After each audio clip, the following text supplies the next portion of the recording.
Hello everyone, we are back.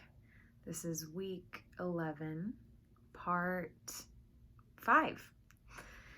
So we are almost done, almost. Yeah, we have this video and the next video, and then that's it for the year. Can you believe it? Okay, so let's begin this video the way that we always begin. Get your feet flat on the floor. Loosen up your arms and shoulders. I'm gonna try to get that a little, okay. Maybe do some shoulder rolls. Take a deep breath in through your nose and out through your mouth.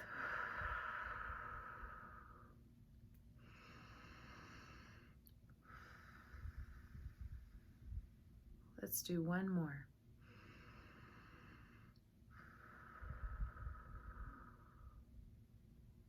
Okay, now we're ready. We are going to be reviewing units 5 and 6.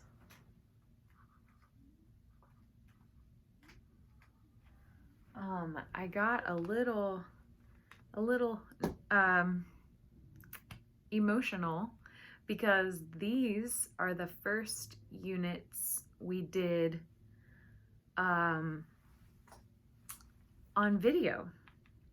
If you remember the very beginning when we started doing these video lessons, it was from units 5 and 6. So it feels like we have come full circle, and wow, it's amazing to see how far we've come and how much we have accomplished together in this crazy pandemic. So all right, so let's get into it. I wanted to begin by just going over some of the vocabulary and the grammar. So do you remember as soon as?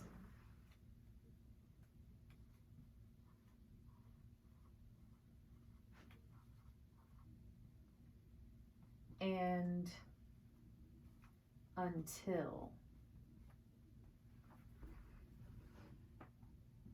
Everybody say as soon as, and everybody say until. Until.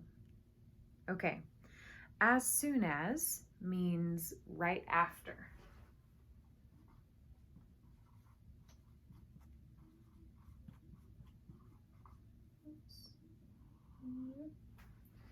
Right after. And until means up to a particular time.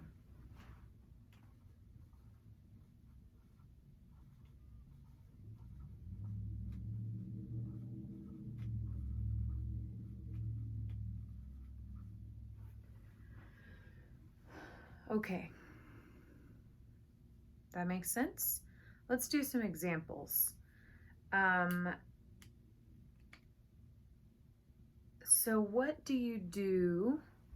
I'm not going to write this on the board, but what do you do as soon as you get home from work? You might say, as soon as I get home, I take off my shoes and I wash my hands, and maybe if you have been really sweaty and working, construction or, cleaning houses, whenever, maybe as soon as you get home, remember, right after you get home, as soon as you get home, maybe you take a shower, maybe you take a nap.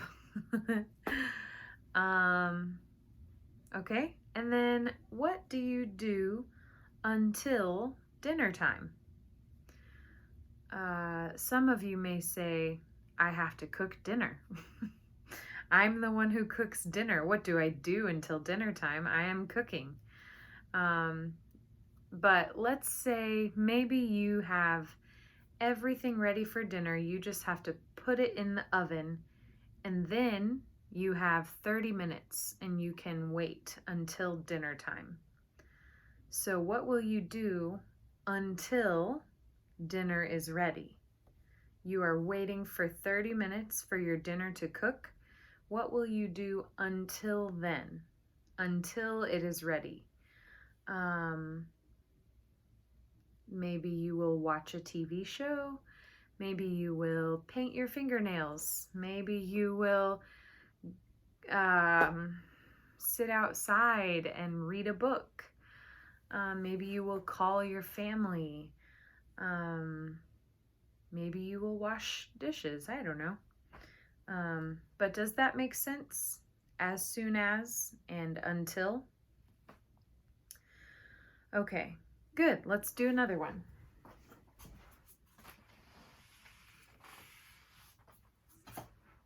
So, although. Do you remember the word although?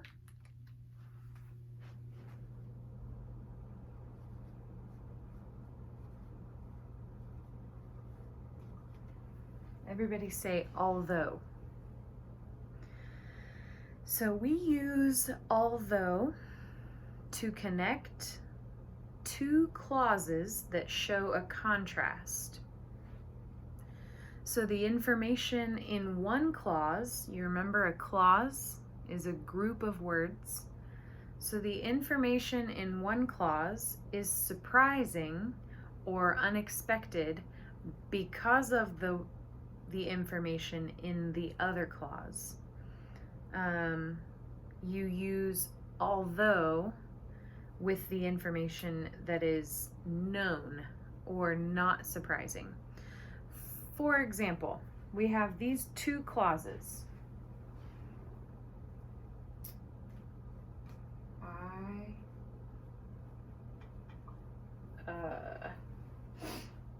I prefer to use a fan when it's hot.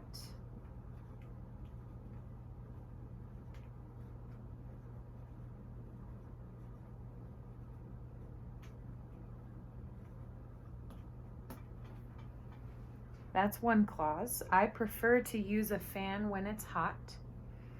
And my house has central air conditioning.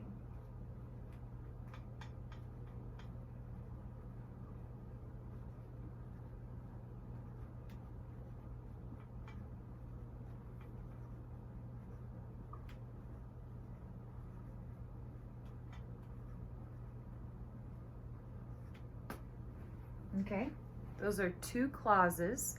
Now, which one of those, if you put them together and connect them into one sentence, one of them is surprising. If they both go together, one of them is surprising. So the one that is not surprising, we use although. So this is what you would say all together. You would say, although my house has central, we'll just call it AC, air conditioning, I prefer to use a fan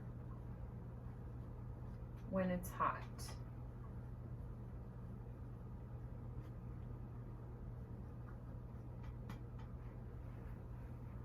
All right. So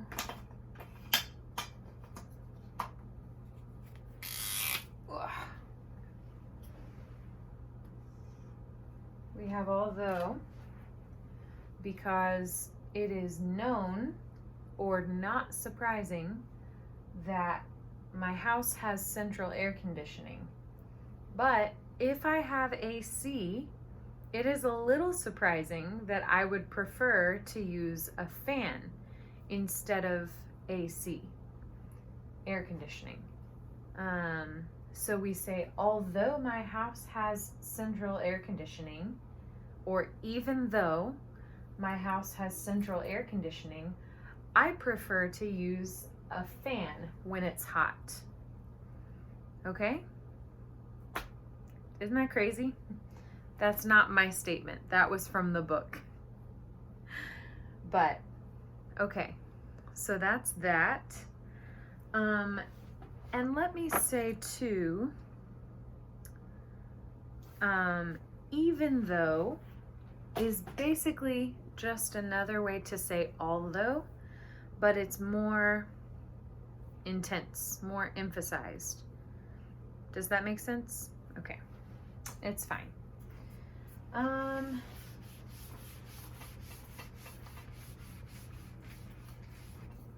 Alrighty then. One more thing to review.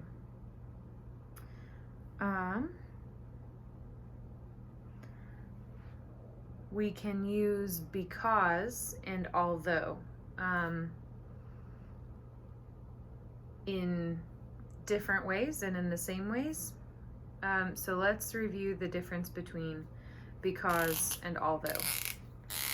So we use because to join two clauses in which one gives reason for another.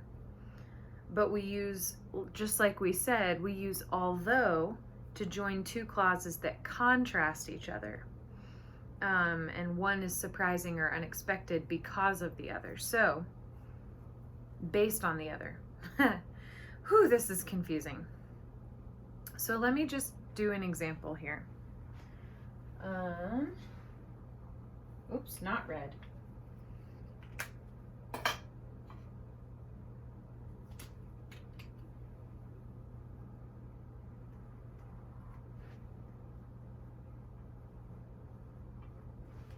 What was it?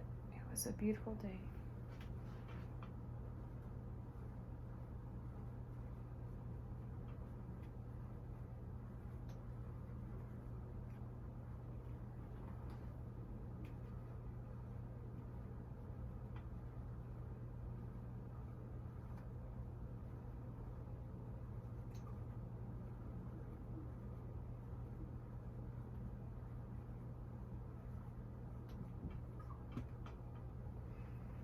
Okay, and then the other one is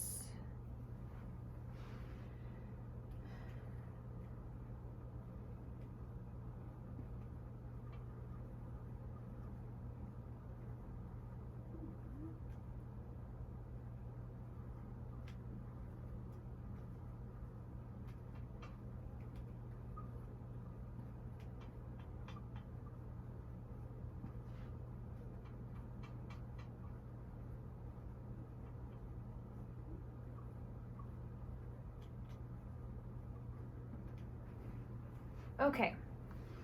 One of these sentences you will use because to fill in the blank. The other sentence you will use although. So, in this first one, you see the two clauses. It was a beautiful day. We stayed inside and watched TV. So the question is,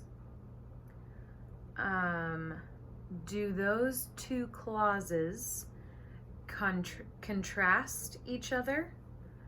And one of them is surprising or unexpected based on the other?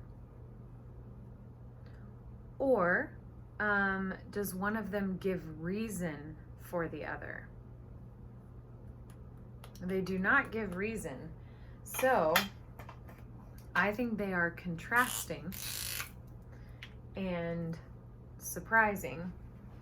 One of them is surprising. So although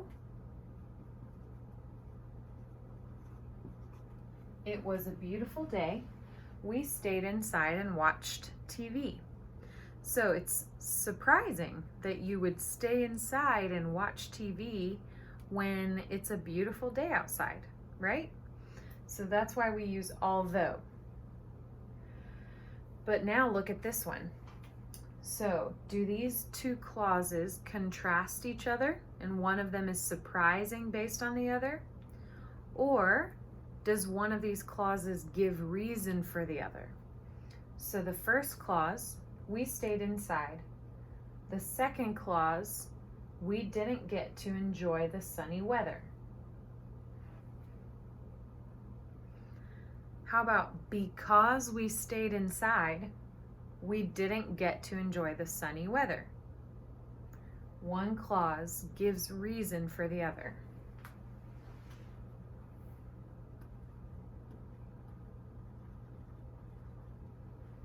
Okay. Make sense? I think my handwriting is bigger when I use the green marker. Okie dokie now.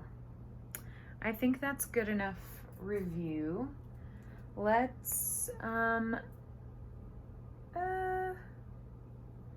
should we, let me see.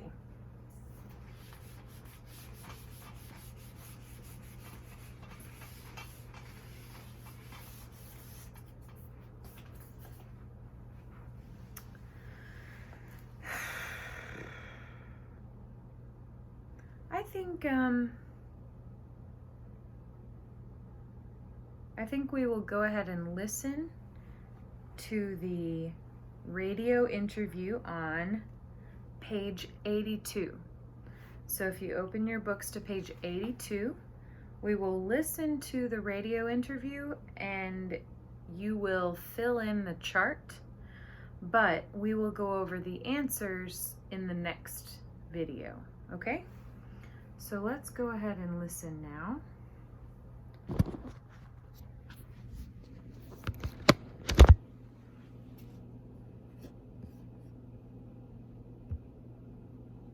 Units 5 and 6. Page 82. Exercise 1. Good afternoon, listeners. Today we're talking with Rebecca Ford, coordinator of adult literacy services at our downtown library. Thank you for joining us, Ms. Ford. It's a pleasure to be here. To start off, could you describe your job for us? Sure. I'm responsible for training and supervising all the volunteer literacy tutors at the library. How many tutors are there? We have between 20 and 30 volunteer tutors at a time. And who are the students that they work with? The students are adults who don't have good reading and writing skills. Some of them are immigrants who can't read and write very well, even though they've been in this country for many years. I see. Could you tell us more about your tutors? What kind of people are they? Well, our tutors are all different ages, and they have different backgrounds. Some of them are volunteering for the first time, and some have volunteered many times in their lives. But in one way, they're all the same. They're very compassionate. They really care about helping other people. Also, they're very generous with their time. I suppose they also have to be very patient if they're teaching adults to read. Yes, that's right. What are the requirements for becoming a literacy tutor? Okay. First, they're required to have 12 hours of training in tutoring techniques. Then, as soon as they complete their training, we match each tutor with a student. They're required to meet their student for at least 1.5 hours per week. And the library requires a minimum commitment of 6 months. That's good to know. Ms. Ford, if any of our listeners are interested in volunteering, who should they contact? They can call my office. The number is 914-555-6700. Okay, listeners, that number again is 914-555-6700 if you want to volunteer. We appreciate your taking the time to talk with us today, Ms. Ford. I enjoyed it. Thank you for having me.